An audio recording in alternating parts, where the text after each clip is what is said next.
František Palacký was a Czech historian and politician, the most influential person of the Czech National Revival, called "Father of the Nation." Life. František Palacký was born in the northeastern Moravian village of Hodslavice, now part of the Moravian Silesian region of the Czech Republic. His ancestors had been members of the community of the Bohemian Brethren, and had clandestinely maintained the Protestant belief throughout the period of religious persecution, eventually giving their adherence to the Augsburg Confession as approximate to their original faith. Palacký's father was a schoolmaster and a man of some learning. The son was sent in 1812 to the Evangelic Lutheran Lyceum at the then Hungarian city of Bratislava, where he came in contact with the philologist Pavel J. Safarik and became a zealous student of Slavonic languages. After some years spent in private teaching, Palacký settled in 1823 at Prague. Here he found a warm friend in Josef Bobrovsky, whose good relations with the Austrian authorities shielded him from the hostility shown by the government to students of Slav subjects. Bobrovsky introduced him to Count Sternberg and his brother Francis, both of whom took an enthusiastic interest in Bohemian history. Count Francis was the principal founder of the Society of the Bohemian Museum, devoted to the collection of documents bearing on Bohemian history, with the object of reawakening national sentiment by the study of the national records.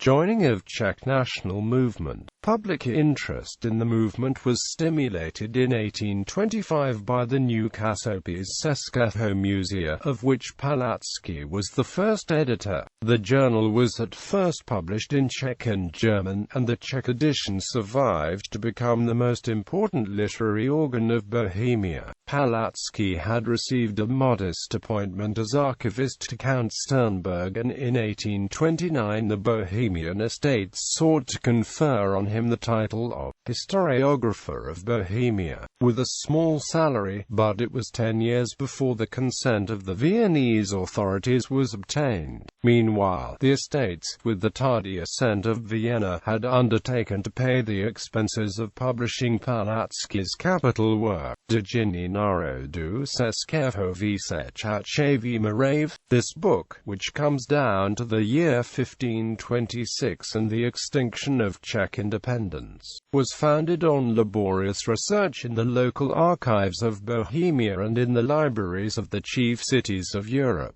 and remains the standard authority.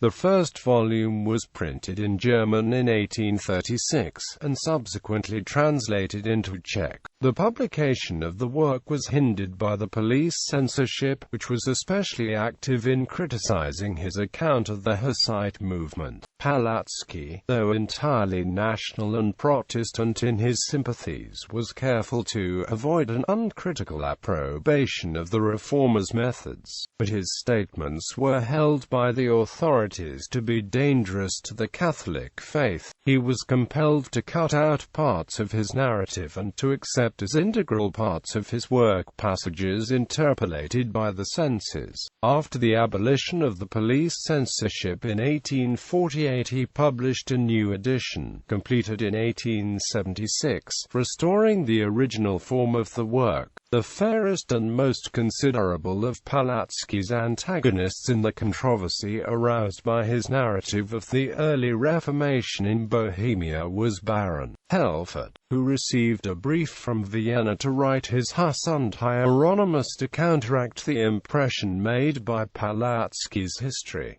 K. Hoffler, a German professor of history at Prague, edited the historical authorities for the period in a similar sense in his Geschichte der Hussitischen Bewegung in Böhmen. Palacký replied in his Geschichte des Hussitentums und Professor Loeffler and zur böhmischen Geschichtsschreibung. Political activism. The revolution of 1848 forced the historian into practical politics. In his famous Annie de France Frankfurt. He refused to take part in the preliminary parliament consisting of 500 former deputies to the All-German Diet, which met at Frankfurt, on the grounds that as a Czech he had no interest in German affairs. In early June oversaw the Slavonic Congress at Prague as its president. Later that year he was deputed to the Reichstag, which sat at town of Kroměříž between October 1848 and March 1849.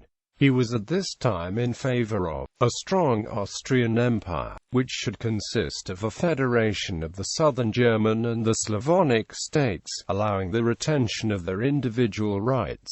This movement was called Austro-Slavism. Its views met with some degree of consideration at Vienna, and Palacký was even offered a portfolio in the Pilastorf cabinet. The collapse of the federal idea and the definite triumph of the Party of Reaction in 1852 led to his retirement from politics.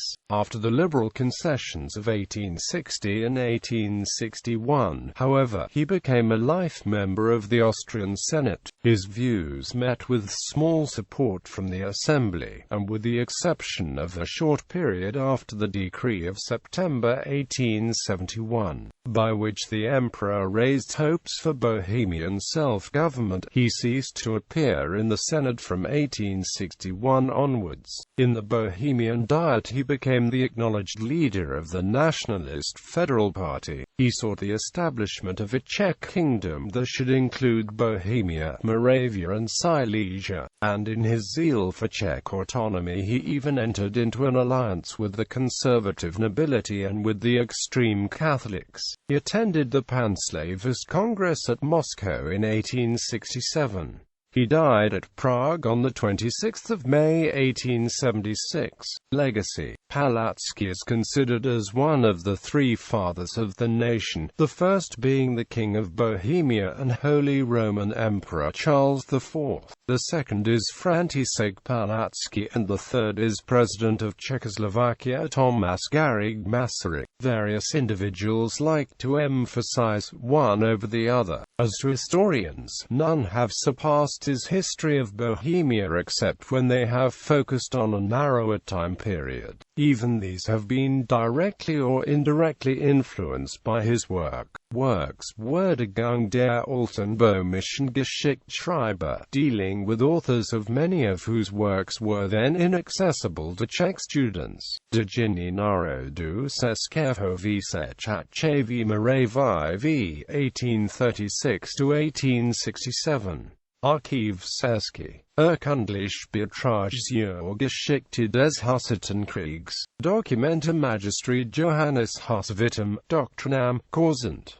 Illustrator. With Safari he wrote Anfonch der Böhmischen Dichtkunst und die Ältesten Denkmäler der Böhmischen Sprache. 3 volumes of his Czech articles and essays were published as Radhost.